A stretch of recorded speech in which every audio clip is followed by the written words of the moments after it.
మొన్న నేను హైదరాబాద్లో లేను. జరిగిన సంఘటన మీద కలెక్టర్ గారిని కలిసి అసలు ఎట్లా జరిగింది, ఎవరెవరు ఏ విధంగా అక్కడ వారిని ఊర్లకు తోలుకుపోయే విధంగా ప్రేరేపించారు అనే విషయం మీద నేను అడిగి తెలుసుకోవడం జరిగింది. మిగతా విషయాలన్నీ కలెక్టర్ గారు, ఎస్పీ గారు వాళ్ళు చట్టపరంగా మిగతా చర్యలు తీసుకుంటారు. లగచర్లలో టీఆర్ఎస్ పార్టీ కార్యకర్తలకి టార్గెట్ చేస్తున్నారని చెప్పి సమాచారం ఉంది. నిన్న తాండూరు ఎమ్మెల్యే గారు ₹1 ఇచ్చి ఈ దాడి చేయించాడు అని చెప్పి సమాచారం సార్. దాని మీద మీరేమంటారు సార్? తాండూరు ఎమ్మెల్యే ఎవరు? తాండూరు మనోహర్ రెడ్డి గారు చెప్పి నిన్న ప్రెస్ మీట్లో ఏం జరిగిందనేది ప్రభుత్వంలో వాళ్ళు భాగస్వామ్యం ఉన్నారు కాబట్టి వాళ్ళకు కొంత ఇన్ఫర్మేషన్ ఉండొచ్చు. దాని మీద తాండూరు ఎమ్మెల్యే గారు మాట్లాడిండొచ్చు. కానీ ఏం జరిగింది అనేది నేను లేకుంటే అందుకోసం ఇప్పుడు తెలుసుకుంటున్నాను. నేను జిల్లా కలెక్టర్ గారిని కలిసి కలెక్టర్ గారు ఏమన్నా దాడి జరగలేదని చెప్తారు సార్. దాడి జరగలేదు, రైతులు దాడి చేయలేదని చెప్పి కలెక్టర్ గారు చెప్పిండ్రు. కానీ కొన్ని అసాంఘిక శక్తులు మాత్రం తప్పకుండా దాడి చేయడానికి ప్రయత్నించారనే విషయాన్ని వాళ్ళు క్లియర్గా కలెక్టర్ గారు చెప్పిండ్రు. దాడిని తీవ్రంగా ఖండిస్తున్నాం, తీవ్రంగా పరిగణిస్తున్నాం. ఎందుకంటే ప్రజాస్వామ్యంలో దాడులకు తావులేదు.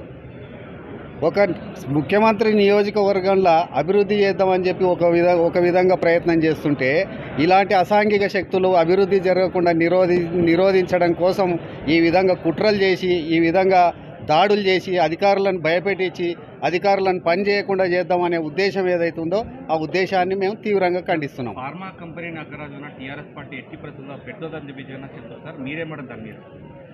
ఇదే ఫార్మా కంపెనీ పేరు మీద ఇబ్రహీంపట్నం నియోజకవర్గంలో 1000 ఎకరాలను టీఆర్ఎస్ ప్రభుత్వం సేకరించింది. మరి అప్పుడు ఏ విధంగా సేకరించింది? ఇప్పుడు ముఖ్యమంత్రి కాన్స్టిట్యున్సీ తన నియోజకవర్గాన్ని అభివృద్ధి చేద్దామని చెప్పి వేలాది మంది, వందలాది మంది యువకులకు ఉద్యోగాలు ఇప్పిస్తామని చెప్పి ముఖ్యమంత్రి గారు ప్రయత్నం చేస్తుంటే ఈ విధంగా అడ్డుకోవడం అనేది కేటీఆర్కు, హరీష్ రావుకు ఇది తగదు. ఏ విధమైన బట్టి వెనుకడుగు వేసే ప్రసక్తి లేదు. అక్కడ తప్పకుండా ఇండస్ట్రీస్ వస్తాయి. ఫార్మా కంపెనీ కాదు, ఇంకా రకరకాల ఇండస్ట్రీలు వస్తాయి. అక్కడ పారిశ్రామికంగా చాలా ముందరికి తీసుకుపోయి చేసి అభివృద్ధి చేయడం జరుగుతుంది. కాంగ్రెస్ పార్టీ టీఆర్ఎస్ నాయకులని, మాజీ ఎమ్మెల్యేలను టార్గెట్ చేసి ఈరోజు భయమంత్రం చూసి అక్రమ అరెస్టులు చేశారు. ఈరోజు నరేందర్ రెడ్డి గారు కూడా అరెస్ట్ అయింది. దాని మీద మీరేమంటారు? నిన్ననే నేను టీవీలో చూసిన ఐజీ గారు దాని మీద క్లియర్గా ప్రతిస్పందించారు. ఎవరైతే ఆ ఇన్సిడెంట్లో ఎవరెవరికి భాగస్వామ్యం ఉందో వాళ్ళని మాత్రమే తప్పకుండా వదిలిపెట్టేది లేదు, వాళ్ళని తప్పకుండా కేసులు కడతామని చెప్పిండ్రు.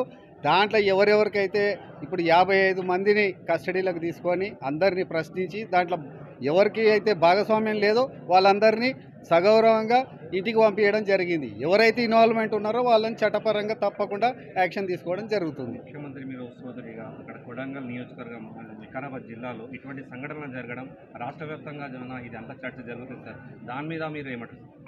ఇది చాలా దురదృష్టకరం.